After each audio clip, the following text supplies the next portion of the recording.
चला जय श्री कृष्ण चला पुढे वाटतो तू पुढे हार्दिक शुभेच्छा तुम्हाला सर्वांना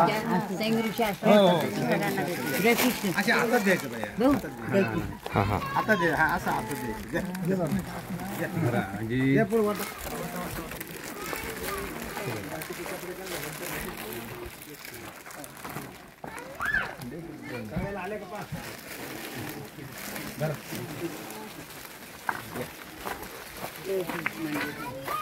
किती दोन राहिले रे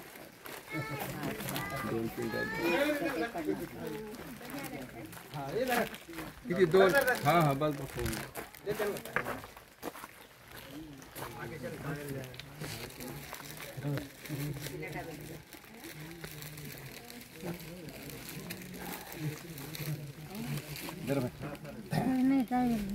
हा राहू दे सांगतो सर बरोबर त्यांना राहू करते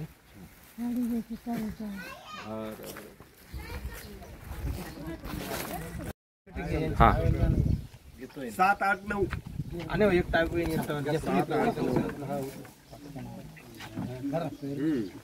आमची एक मोठी आहे नाही आमची मोठी थांबा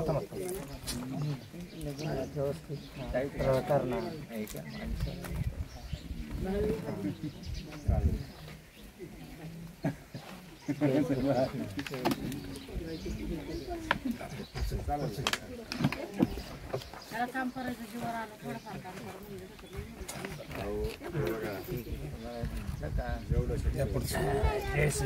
पुढची त्या लाईनीत घ्या अगोदर घे भाऊसाहेब घे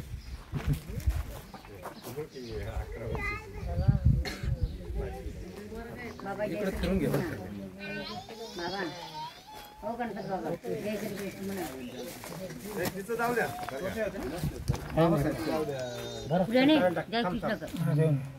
कारण काय होतं ते आणखी मग वाढत चालतं टोपी भाऊसाहेब टोपी दे भाऊसाहेब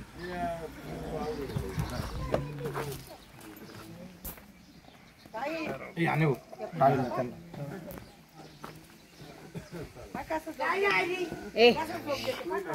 टाळी दिलं का ते आणा इकडे याला साडी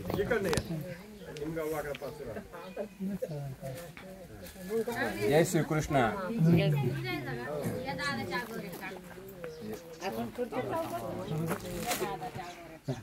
दादा बाबा जिथे का नाही करून हातात धरा कपडे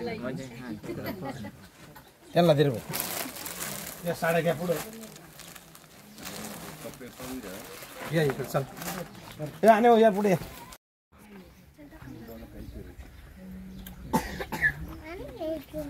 सर्व आजीबाबांना दिवाळीच्या खूप खूप शुभेच्छा.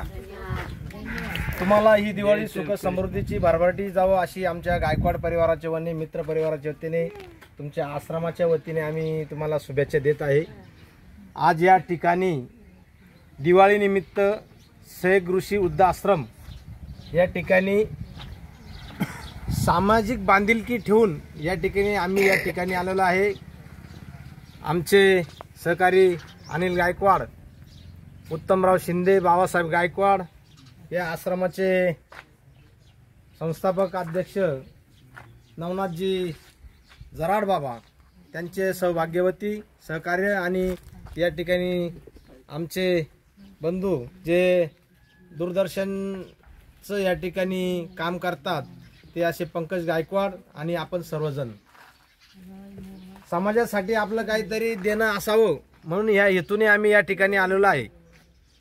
आणि या ठिकाणी आपणा सर्वांची दिवाळी गोड हो.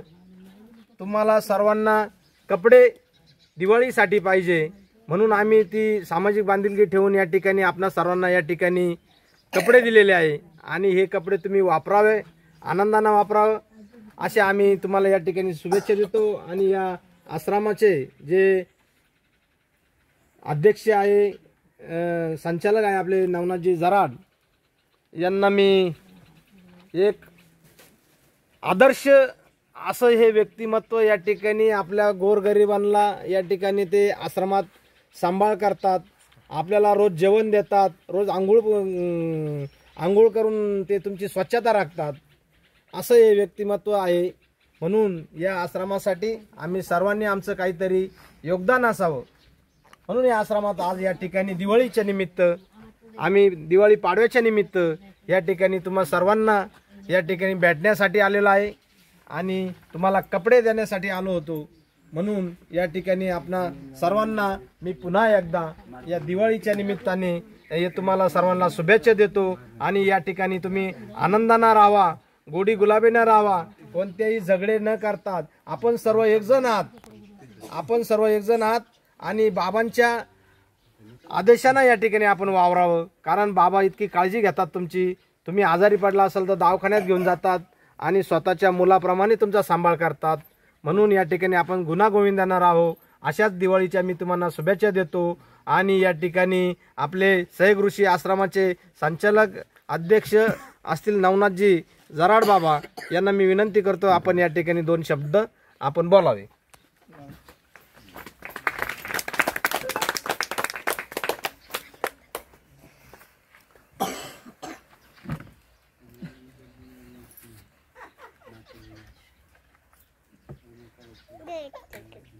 बोला.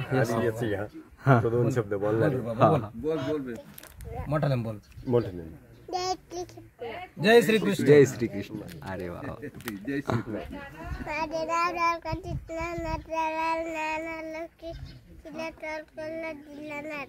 आले वा.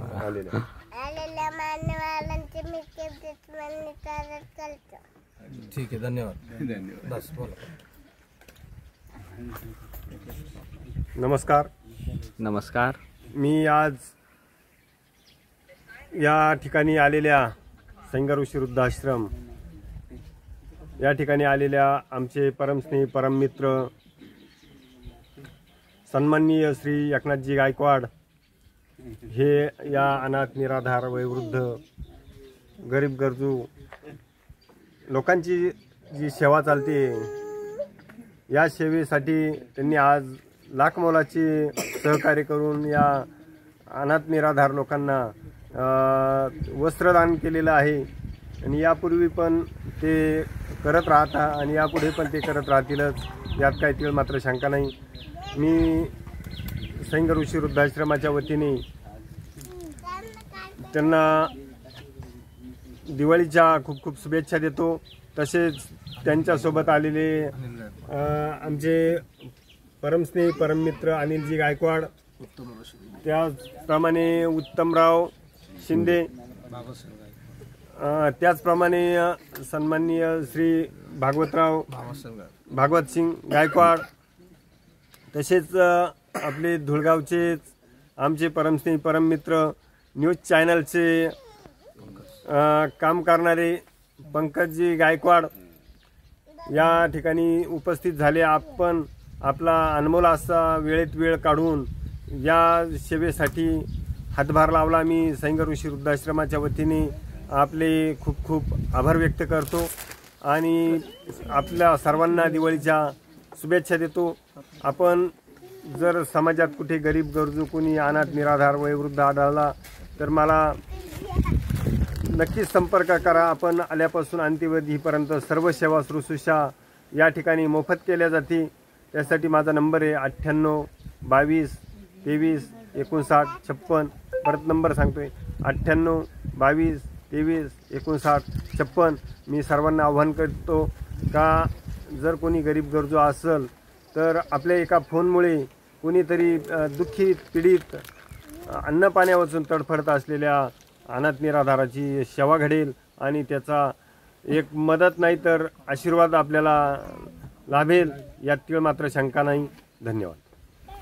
खूप खूप धन्यवाद. आश्रमाला साधारण कधी सुरुवात झालेली आहे, किती वर्ष झाली? आश्रम हे 2013 पासून चालवतोय मी. पण अशा लोकांसाठी काम करतोय मी का ज्या लोकांना खरोखर घर नाही, ज्यांना मुलं नाही किंवा ज्या मुलांना आई वडील नाही, अशा लोकांसाठी मी काम करत असतो. म्हणून आणि आल्यापासून अंत्यविधीपर्यंत सगळ्या सेवा त्यांच्या मोफत केल्या जातात. म्हणजे खरा गरजू असावा. ज्या लोकांना मुलं आहे पण मुलं सांभाळत नाही म्हणून इथं आपण कोणालाही ठेवत नाही. पैसे घेऊन आपण त्यांची करत नाही. 100% मोफत सेवा केली. आश्रम कशा पद्धतीने चालतो मग हा नेमका? आता याला खर्च वगैरे नाही? पहिले 5-7 वर्ष तर कुठून काही मदत मिळाली नाही, 1 रुपयाची पण मदत मिळाली नाही. नंतर मग म्हणजे माझ्या स्वतःच्याच खर्चातून, शेतीच्या उत्पन्नातून आम्ही जे बी कुठून कमवून आणले, माझी मिसेस उकट्यात कांदे लावायला, काढायला, कापायला, शेतीच्या कामाला जायची. त्यानंतर मी पण माझ्या गाडीवरचं मशीन होतं आहे आत्ता पण ते चालवतो. त्याच्यातून येणाऱ्या उत्पन्नातून आम्ही सुरुवातीच्या काळात हे सगळं करत राहिलो. नंतर हळूहळू लोकांना माहिती होत चालली, लोक मग थोडीफार मदत करायला लागली. अशा माध्यमातून ही सगळं काही चालतंय. पण ते रोडच्या कडेला नाही, आतमध्ये असल्यामुळे लोकांचे ते निदर्शनास येत नाही. म्हणून आम्हाला खूप मोठा संघर्ष करावा लागतोय. कारण आपण ज्यांना ठेवतोय, ज्यांची सेवा करतोय, ते तर काही आपल्याला 1 रुपया पण देऊ शकत नाही, गरीब लोकही. आणि मदत मिळणं खूप गरजेचं आहे. पण जेवढी गरज आहे त्यांना तेवढी मदत मिळत नसल्यामुळे आम्हाला खूप मोठा संघर्ष करावा लागतोय. आजकाल म्हणजे अगदी स्वतःचा एखादा भाऊ जर असला तर भाऊ भावासाठी करत नाही, पण तुम्ही हे जे करताय ही कल्पना कशी आली? मला एक लहानपणापासून छंद होता गरीब लोकांना मदत करायचा. पण ती गरीब लोकांना मदत करत असताना रस्त्यावरच्या लोकांना जर मदत केली तर ते लोक दारू पितात, वाईट मार्गाला जातात. म्हणून मग मी एक शोध घेतला का ज्या लोकांना आणि जे खरी गरजू आहे ते अन्न पाणी वाचून खितपत पडतात रस्त्यात, पण भीक मागत नाही. मग मी एक ठरवलं, मला जर लहानपणापासून शाळेत मूल्य शिक्षण शिकवलंय, भारत माझा देश आहे आणि सारे भारतीय माझे बांधव आहे, तर माझा एक मी पुरणपोळी घरात बसून खाणार आणि माझा एक भाऊ भिंतीच्या पलीकडं अन्न पाण्या वाचून तडफडून मरत असेल तर मला नाही बघावणार ती. म्हणजे एक माणुसकी म्हणून आपण ती जपली पाहिजे. आणि मूल्य शिक्षण हे शाळेत फक्त उच्चारण्यासाठी नाही तर आचरण्यासाठी शिकवल्या जातं. आणि नंतर धर्मात पण आपण आपल्याला शिकवलंय का कृष्ण माझी माता, कृष्ण माझी पिता, बहीण बंधू चुलता कृष्ण माझा. जर प्रत्येकात आपल्याला कृष्ण बघायचा आहे, जो बी जीव असेल तो भगवंताच्या एका अंशापासून सगळं जग निर्माण झालेलं आहे. मग प्रत्येक जर भगवंत आहे तर तुकाराम महाराजांना गाढवात देव दिसलाय. एकनाथ महाराजांनी कुत्र्याला पोळी घेऊन पळाल्यावर तुपाची वाटी घेऊन पळताय, अरे तुझं पोट दुखेल का बा तूप लावून खा. मग संतांना गाढवात देव दिसतोय, कुत्र्यात देव दिसतोय, प्राण्यांमध्ये पशुमध्ये देव दिसतोय, तर आपल्याला मानवात का दिसू नये? मग हे फक्त ऐकायचं आणि समाजाला उपदेश करायचा का नाही, तर आपण कृती करणं सगळ्यात महत्वाचं आहे. ज्ञानी म्हणजे ज्ञानी होऊन योगी बनण्यापेक्षा उपयोगी बनलेलं कधी पण चांगलं आहे, मला हे वाटलं. म्हणून मग मी त्या सेवेला सुरुवात केली. धन्यवाद.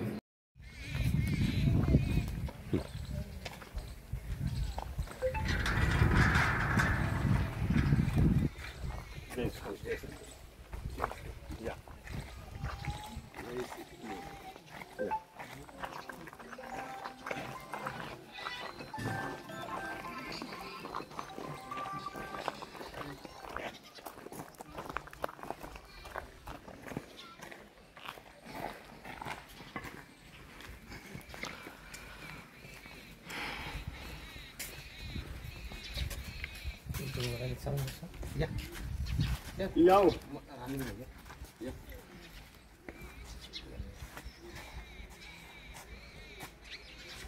ठीक. मध्ये बस. हा. ऑफिस मध्ये पाणी प्यायला फिल्टर आहे. हो, पाणी प्यायचं फिल्टर आहे.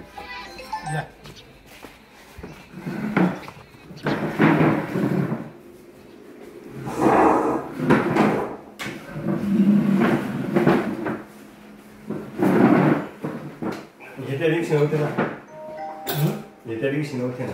नाही.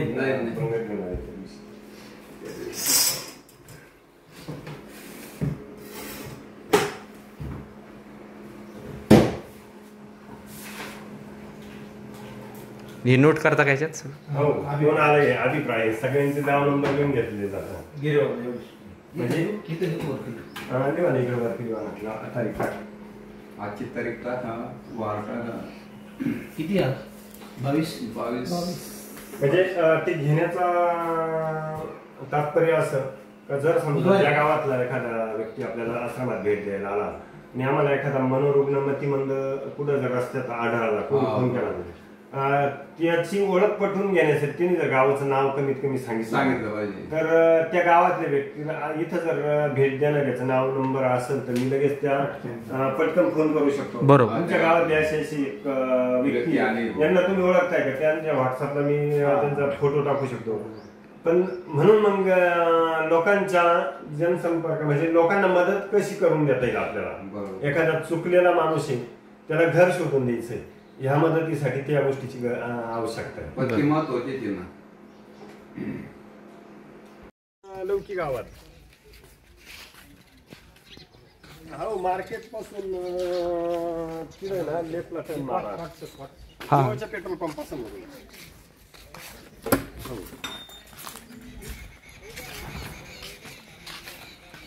या अशा पद्धतीचे या लोकांना झोपण्यासाठी व्यवस्था केलेली आहे.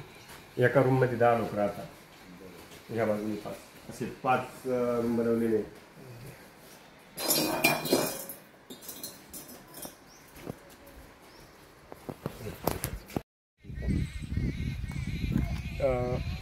तुम्ही थोडं मागून चालत काय ना, यांची एक एंट्री घ्या येताना, आश्रमात येतानाची यांची. तुम्ही बाहेरून घ्या, तुम्ही बाहेर या. कारण आम्ही करणारे 2च माणसं.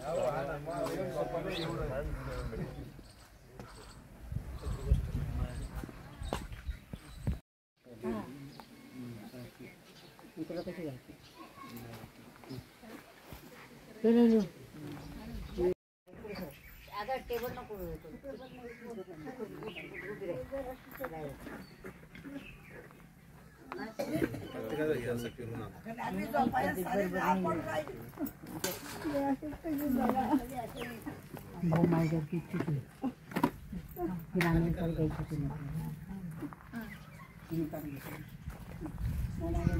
खाना चिंत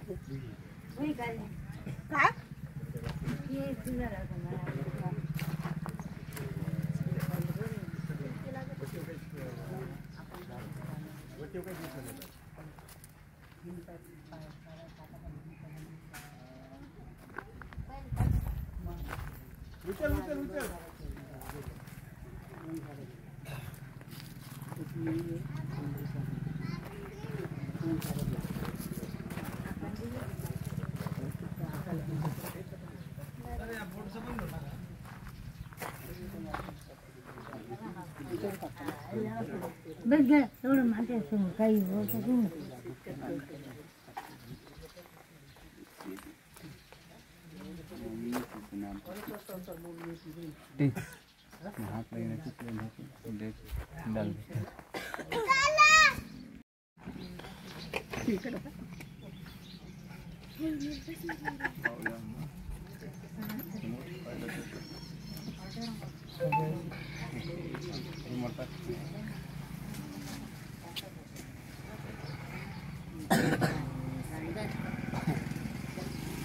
हो, थांबा. बस घ्या इकडे घ्या. ठीक.